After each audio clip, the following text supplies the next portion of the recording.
Well, good afternoon and welcome to the Seattle Real Estate Podcast. I'm your host, Dan Edwards, with the Seattle Real Estate team, and we have an amazing show as always. A lot has happened this week, and we're going to jump into talking to you about the advantages that buyers have in the month of August. I know last week I talked a little bit about the advantages sellers have. I'm going to talk about the advantages buyers have, especially given the current environment. We're, of course, going to have our good friend Tucker Maxwell of Guild Mortgage come in and talk about what we just saw happen last Friday. I guess they call it like Black Monday or Red Monday. I don't really know what they called it. But in our Real Talk segment, we're going to be dedicated. Oh, by the way, please subscribe, like, and share our podcast. You can find us on Apple Podcasts, YouTube, Facebook, etc. Your comments are welcome in real time. If you've got any questions about your specific situation, we'll be happy to answer them online if we can. And so let's get right into our Real Talk segment here right now.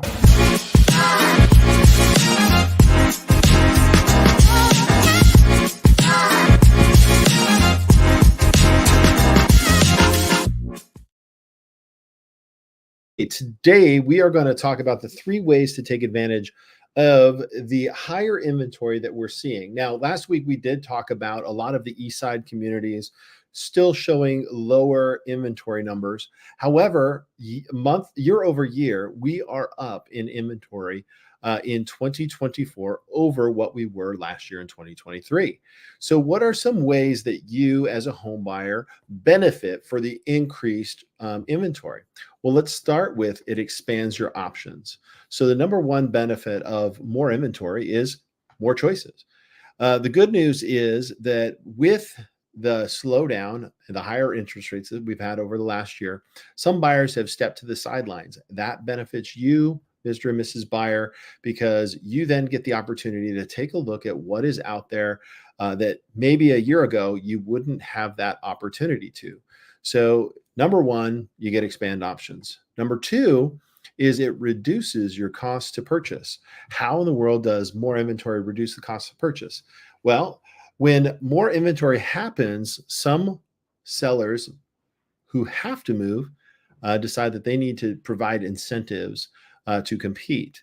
So in providing incentives to compete, oftentimes they will offer an ability to pay off some of your costs at closing, whether they be loan costs or appraisal costs, or even credit towards buying down your interest rates. So that actually kind of brings me to my third advantage to buying when the inventory has increased, and that's lower monthly payments. So a seller may choose to offer their buyers a incentive to purchase that home by offering you a credit towards a rate buy down. And we're also seeing these creative loan programs that come where the lender actually does a portion of a lender paid rate buy down. And that is just because of how the market is. We're trying to help people get into their homes, and lenders as well as sellers are offering incentives. And that can actually bring your monthly payment down. How does that work? Well, let's and I probably should bring on Tucker for that. So let's do that. Tucker, I see you there. I'm going to bring you on because this specific one is one that I don't want to get it wrong. You're the expert when it comes to doing that. So how does a seller or a lender help reduce the monthly payments for buyers? Yeah, so there's really 2 ways that we can go about that. Essentially, we're taking a credit or funds from either the seller or the lender to lower the interest rate. And there's 2 ways that you can do that. You can lower it on a permanent basis, meaning just typical buy down of paying points, giving us more money today for less interest over time, thus pushing the payment down. However, in that strategy, those savings are spread over 360 payments on a 30-year fixed mortgage. So not a whole lot of movement there, but it will bring it down a little bit.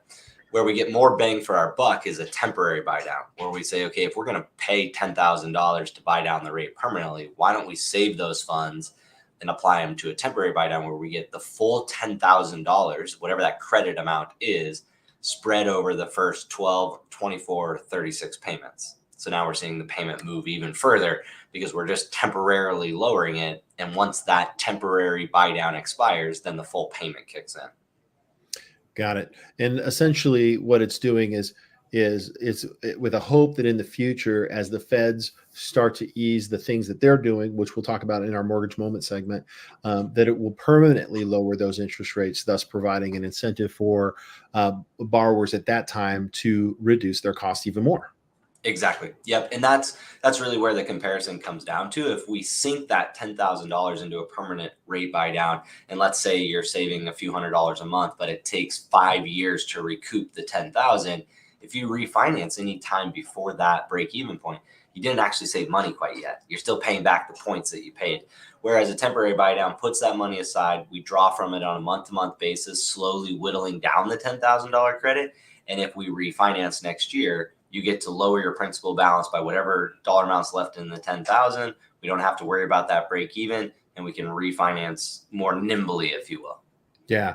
Now, while I got you here, I'm going to actually share a document that I have here. It's Area Pro, because I want buyers to see where the best opportunities of increased inventory will benefit them. So this is a 10-city conglomerate of East Side cities. The average inventory supply is 1.5 months. Everett, 1.4 months. King County as a whole, 2 months. If I break out Redmond, it's 1.4. But if I take Seattle, again, as a whole city, it's 2.3 months. Snohomish, 2.4, and Snohomish County, 1.6. So I can actually break this out to let you know that just looking at this, if I'm looking at Seattle as a whole, and I'm guessing it's probably on the outskirts of Seattle, not the main corridor of Seattle, is going to be a little bit more available inventory. The city of Snohomish, 2.4 months of inventory. That's actually pretty good, because I am very positive on Snohomish as far as a place to purchase. Future values going up. Look at the days on market, 22 days. And let's see what else is. I like King County, but I think I like Snohomish County a little better. But Snohomish County is really only 1.6 months, but their price is 809, whereas King County is $1,000,001 average sales price. So I guess the reason why I brought that chart up was just to say, as we're looking at finding an affordable home, the best places of finding where there's a little bit more days on market or months of inventory, and that would be the places where there's 2+ months. That's where you're going to find the incentive to reduce your costs, lower your monthly payment, and have more options. So that's the Real Talk segment. Let's take a quick commercial break, and then we're going to bring Tucker back on. We're going to talk about what just happened in the stock market this week and what that means for mortgages. All right, we'll be back after the short break. Forum Social House in downtown Bellevue is reopened for Phase 2. Enjoy our chef-cultivated menu, 369 happy hour on Fridays from 4 to 7 p.m., and of course, all the gaming your heart desires. From the interactive Topgolf Swing Suite to cutting-edge miniature golf and assorted table games, Forum Social House has something for everyone. Located at 700 Bellevue Way Northeast on the 3rd floor of Lincoln Square North, across from the cinema.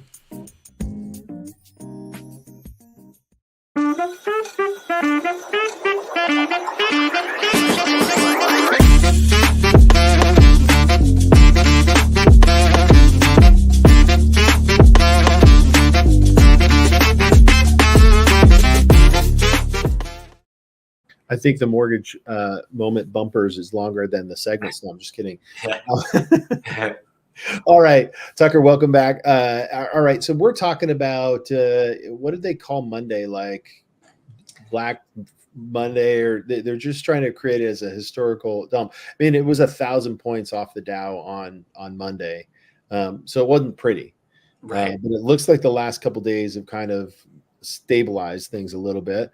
However, there are some advantages that we can talk about for home buyers in this current stock market. So let's talk about what happened. First off, there's more conversation now about a recession than ever before. So what's your take on it? Exactly. Yeah. So it all started last Friday and with the unemployment number. And what was significant is we saw that the unemployment rate increased to 4.3%, which showed a definite sign that the economy is slowing and hinted to it's slowing down very quickly. And so that created concern. It then led to people saying, hey, maybe we should pull money from tech stocks and other big companies, because potentially they're going to start doing layoffs, or we're going to see them impacted in the recession. So people started moving money around, diversifying out of the stock market. So what exactly was the jobs report that was so damning? What was expected and what happened? Yeah, so in terms of numbers, it came out that only 114,000 new jobs were created, and they had a prediction of 175,000. So a pretty significant decrease in the number of jobs that were created over that period that they were tracking, which showed that companies aren't optimistic of the future and said, hey, let's hold off on hiring people. Let's slow down our payroll expense because this recession is looming. And that happened on Friday. Did the stock market take a hit on Friday a little bit? It started to, but it didn't really have time to react until Monday, which is why we saw the major dip Monday, was people reacting and then having the media talk all weekend long. As soon as the markets opened Monday, people could start making changes. All right. Now you had some buyers and folks refinancing taking advantage of that, but that why did they take advantage, and what was it? What was key about taking advantage of that, I guess? Yeah. So what that led to was that interest rates were cut by about 50 basis points. So a significant drop there in rates. We saw the single biggest drop in interest rates over the previous 14 months. And so yet the chart that you have up in front of us is the 10-year treasury. And you can see Friday, it was, at the lowest level. If you zoom out 3 months, you'll see it's, down pretty good. I mean, almost a straight downward line there, which indicates that single biggest dip. And so for folks that had, their applications in, a strategy in mind, and we're looking for a specific rate to refinance, we're able to take advantage of that. Since then, you can see we're almost in a straight line back up. And so it's rebounded pretty quickly. Yeah. So basically did you see interest rates? What percentage points did it drop? Like a quarter point on Monday? Yeah, I mean, last week we were, sufficiently above 7 in the sevens, and you and I are both very cautious about how we talk about rates because it is a time snap in time. But sufficiently above 7, and then on Friday we got down to as low as Mortgage News Daily was advertising an average 30-year fixed at 6.4%, which doesn't tell the whole story, which is a little concerning to us as lenders, because a lot of people call and they said, where is that 6.5% rate? Yeah, and we said, well, it's there, but it has significant points. And that's the other thing that people have to think about, is you have a break-even analysis on buying down the rate. And so even though those rates presented themselves, you still have to look at the cost associated with getting that rate and how long does it take to recoup that. And when we're refinancing, you mentioned, buy now or refinance. We don't want to refinance too soon. You don't want to be chasing the market like we would with a price on a home and try to slowly come down. Refinancing over and over again isn't usually the best scenario. So for some people, it made sense to refinance. For a lot of others, it just started the conversations again and said, hey, we should be on alert that we're going to see these opportunities. Let's dial in your strategy. How much do you want to save per month? What is the rate that you're looking for? And then let's wait for it to present itself again. Yeah, I think it's important for people to note that interest rate hikes happen quicker than reduction of interest rates. Yep. So last year we went from 5% on through to 8% very quickly, like in a year's time. The relief that we're going to see is not going to be quick. It's going to be a slower relief. We before this current little hiccup in the markets, we were saying expect something by the end of the year in the Fed's rate, not in the interest rate. That's the Fed. Now they're talking about an emergency meeting of the Fed. I don't think that's going to happen now based on what's going on with this. But the effect of more inventory in the market has more power to you, the home buyer, than this wacky, crazy stock market stuff. You know what I mean? Like, absolutely. Even though it was like panic in the streets, like honestly, you were like, yeah, I was there for a second, but not much, right? Exactly. And that's the one thing that we have to be careful of, is a lot of the advertising that you're seeing today was probably produced last week, and it's just now hitting social media and the media. And what we almost are telling people is like, you missed it. it was so quick that it did drop, but it's recovered almost immediately. To that point is they have to be really careful. They can't cut things too quickly and not give banks and lenders time to adjust. Then people start jumping from one lender to the next. It creates a need for us to pay fees for hedging a loan that isn't delivered. And they're what's called a margin call there. And so they have to be very cautious, just like when they were raising rates and they were impacting the credit unions and the banks from raising them too quickly.